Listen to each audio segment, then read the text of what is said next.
reçu de candidature. En ce qui concerne le renouvellement, bon, il y avait 2 personnes qui devaient être renouvelées, qui étaient, sauf erreur de ma part, Brigitte et Michel. Et donc moi je vous propose de les reconduire dans leurs fonctions au sein du bureau, sauf objection de votre part ou de quelqu'un. Donc je repose la question, comme pour les rares. Sauf objection de la leur. Alors je repose la question de confiance. Merci Michel.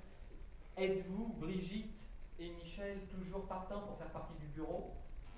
Oui. Bon, vous avez entendu le oui, c'est un oui clair et net. Par conséquent, y a-t-il une voix contre dans l'Assemblée? Des abstentions?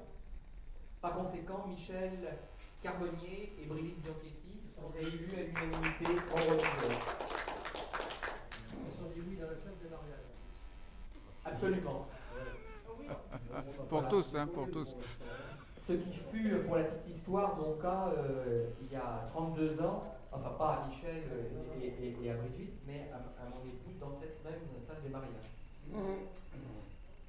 Écoutez, je pense que l'on peut, sauf s'il y a encore une question de dernière minute, non, on est encore dans les temps. S'il n'y a pas d'autres points, je vais déclarer cette Assemblée Générale 2014 close, en vous remerciant très sincèrement, et ce n'est pas des mots en l'air, de votre participation active. N'oubliez pas, si possible vous le voulez bien, les points que j'ai signalés, mais c'était au début de notre assemblée, sur la présence aux cérémonies au monument aux morts, très important, vraiment, nous lançons un appel pour que le maximum d'entre vous viennent participer. Et puis, parlez-en à nos amis qui ne sont pas là ce matin. La jeunesse, préoccupation capitale, hein, en ce qui concerne, comme je l'ai dit tout à l'heure, pour le bureau. Donc, les contacts avec les établissements scolaires. Là encore, nous avons besoin de relais. Nous ferons ce que nous pouvons, mais il faut absolument que les jeunes soient sensibilisés. Ils le sont déjà par la mairie et par le comité de liaison aussi. Mais nous avons, nous, l'UNC 17e, toute notre place à jouer. Et donc, si vous pouvez nous aider, vraiment, merci d'avance. Voilà. Et puis, l'appel à un porte-drapeau, une ou un porte-drapeau pour notre section. Là encore, c'est un petit peu dommage que la place soit vacante à ce jour. Donc, on a lancé l'appel à cette Assemblée Générale. Là aussi, si vous avez, n'hésitez pas à en parler autour de vous, à nos amis. On essaiera de relancer, enfin, on n'essaiera pas, on relancera un appel parce que ça nous semble très important. Et puis, dernière chose, les permanences. Gérard, dans son rapport lu par Brigitte, a lancé aussi un appel. Les permanences de l'UNC 17e sont menacées parce que ça repose exclusivement sur le bureau et au sein du bureau, sur quelques-uns du bureau qui viennent tenir ces permanences du premier samedi du mois. Alors peut-être qu'il faut changer le jour, j'en sais rien. Mais en tout cas, ça nous semble, peut-être qu'il faut plus espacer, je ne sais pas, mais en tout cas, voilà, c'est une occasion de nous rendre service aussi, parlez-en, ou si certains d'entre vous se sentent d'accord, en tout cas pour venir assurer une permanence de temps en temps, plus nous serons nombreux et plus nous pourrons assurer les permanences et les faire vivre. Voilà. Donc tout cela, gardons cela en mémoire.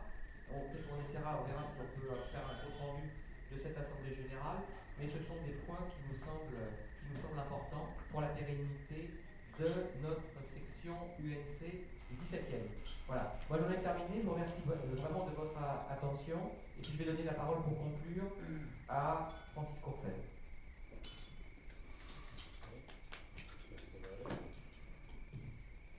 Bien, ça marche? Ouais.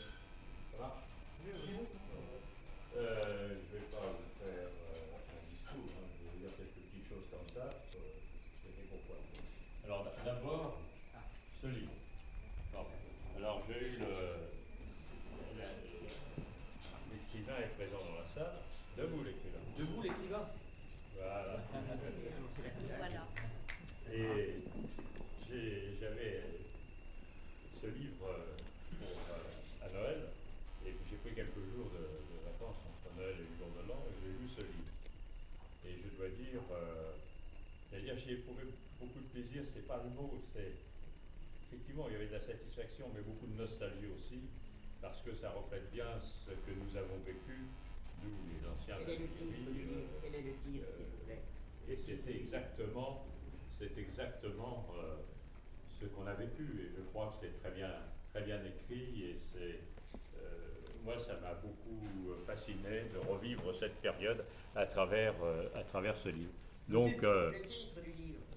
de la date, bon, on va le dire. Alors, ce livre, son titre c'est Un été en Algérie. Il a été écrit par Marie-Hélène Villeneuve, ici présente, et il est aux éditions L'Officine. Voilà. Vous l'avez, il sera sur la table, donc vous pourrez regarder. Donc moi, je vous suggère vraiment de lire ce livre. Alors, tout d'abord, je vous prie de m'excuser d'être arrivé un petit peu en retard, mais en ce moment, on est dans une période, j'allais dire, difficile, avec la période d'élection. Il y a des réunions tous les soirs, il y a des réunions sans arrêt, il y a des contacts à prendre multiples. Donc, je vous prie de m'excuser. Alors, si je suis ici, il y a deux raisons. Un, ça fait plus de 45 ans que je suis adhérent à l'UNC. J'étais à l'époque à Rouen, je revenais d'Algérie, c'était mon premier poste, et je me suis fait un ami là-bas, qui était un garçon qui avait sauté sur une mine et qui était président localement de l'UNC, avec qui j'étais très ami. Et puis donc il m'a dit, mais il faut que tu viennes, et puis bon, c'est comme ça que j'ai adhéré il y a plus de 45 ans à l'UNC. Deuxièmement, je suis là aussi en tant qu'adjoint.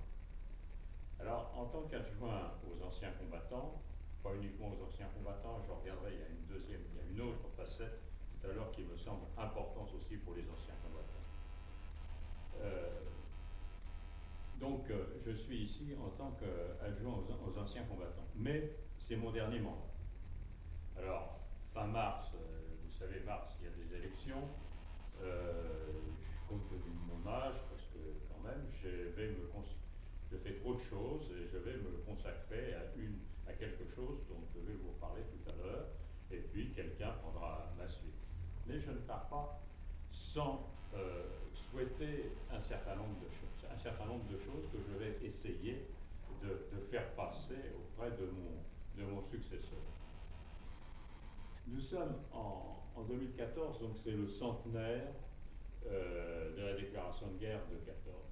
J'ai lu beaucoup de programmes, et il y a une chose qui m'a frappé, mais ça c'est peut-être des formations de mon autre fonction, de ne voir aucune mention, sauf une toute petite ligne dans tout le programme parisien pour quelque chose de tout à fait secondaire, en novembre, concernant tous ces tirailleurs, ces soldats issus de nos colonies.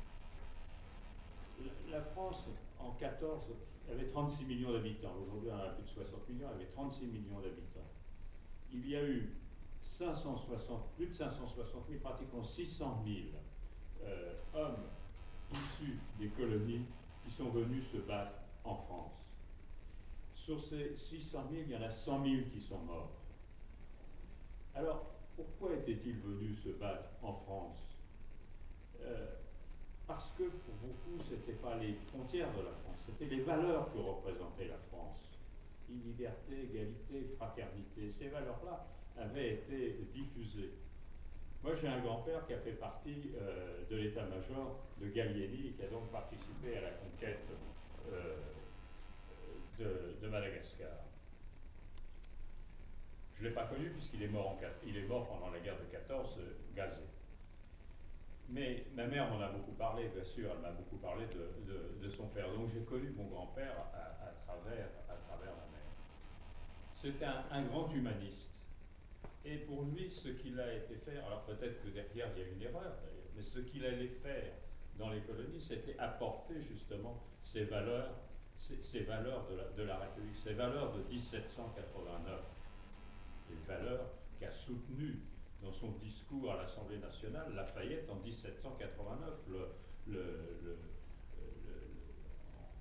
juste une semaine avant la prise de la Bastille, et qui par la suite a donné lieu à la Constitution de la France. Et aujourd'hui, nous retrouvons dans cette Constitution ces valeurs.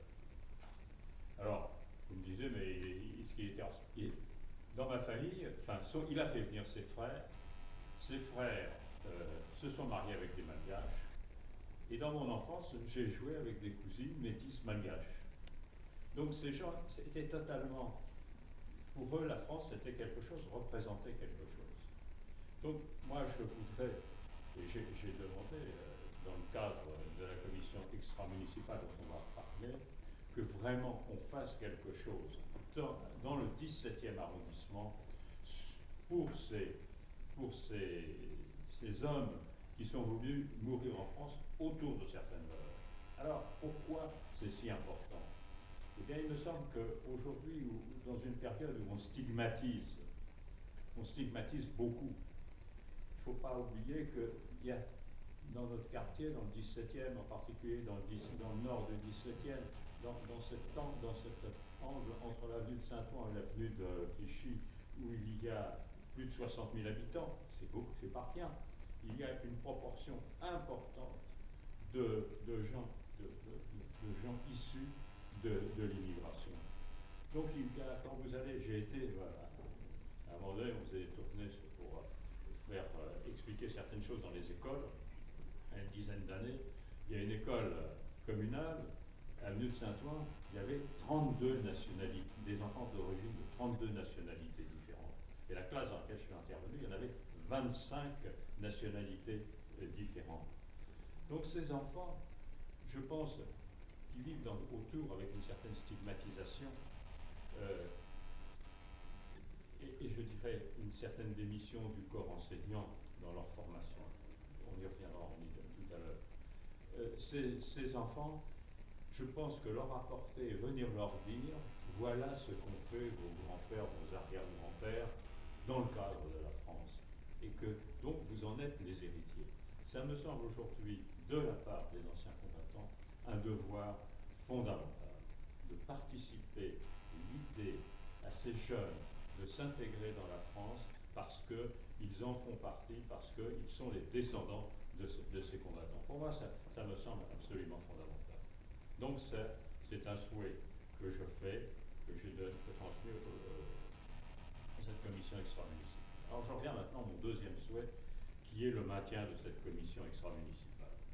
Qu'est-ce qu'une commission extra-municipale?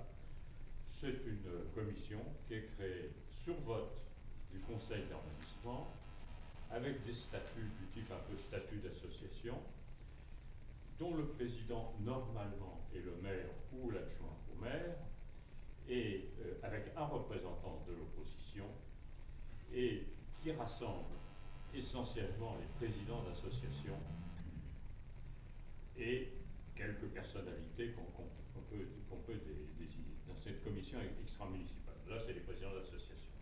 Bon. Pourquoi j'ai ressenti la nécessité de faire cette commission extra-municipale? Parce qu'à un moment donné, j'ai senti qu'il y avait une certaine opposition entre des associations à tendance de gauche et des associations plus à droite. Et que dans ce monde du combattant, il fallait rechercher quand même une unité. Alors, on a eu un prétexte, c'est le problème de l'étude du déplacement du monument aux morts. Bon. Donc si vous voulez, ça a été l'occasion. Mais je pense que cette commission extra-municipale doit associer les différentes associations pour justement réaliser un projet de cette nature. Et moi, personnellement, je souhaite que dans la prochaine mandature, cette commission soit l'objet d'une volonté vraiment du politique et des associations. C'est vraiment là un lieu de rencontre, c'est un lieu où on peut traiter, échanger. Bon. L'adjoint prend ses responsabilités. Il peut arbitrer, il peut suggérer. Bon.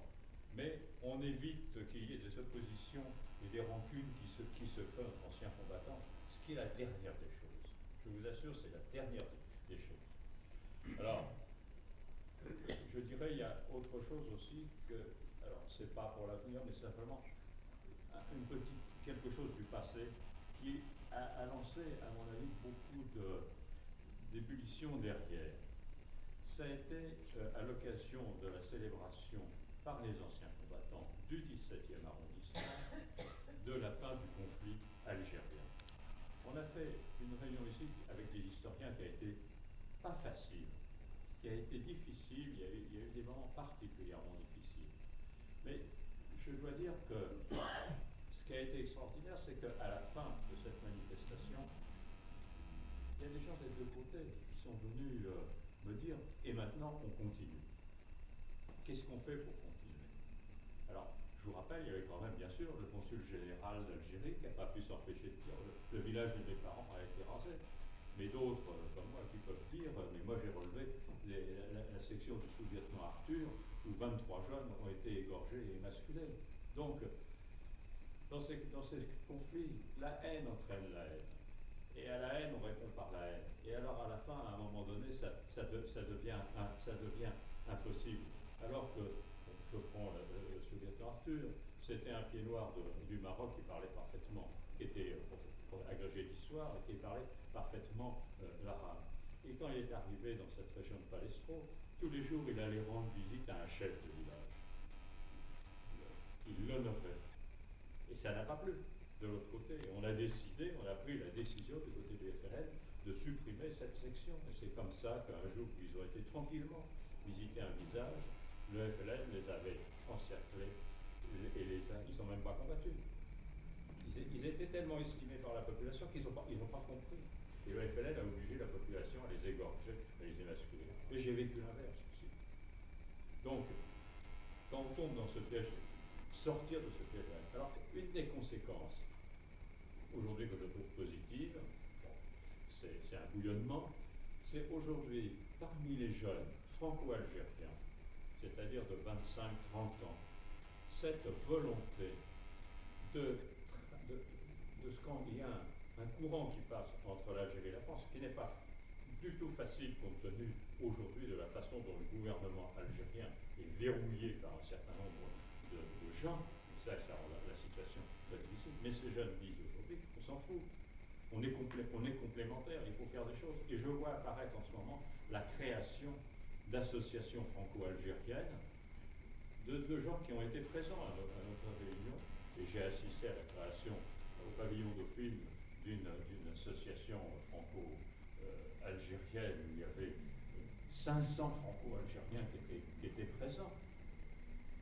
Qui étaient présents et qui ont cette vol. Pourquoi faire? Pour faire justement naître quelque chose, un courant entre la France et l'Algérie.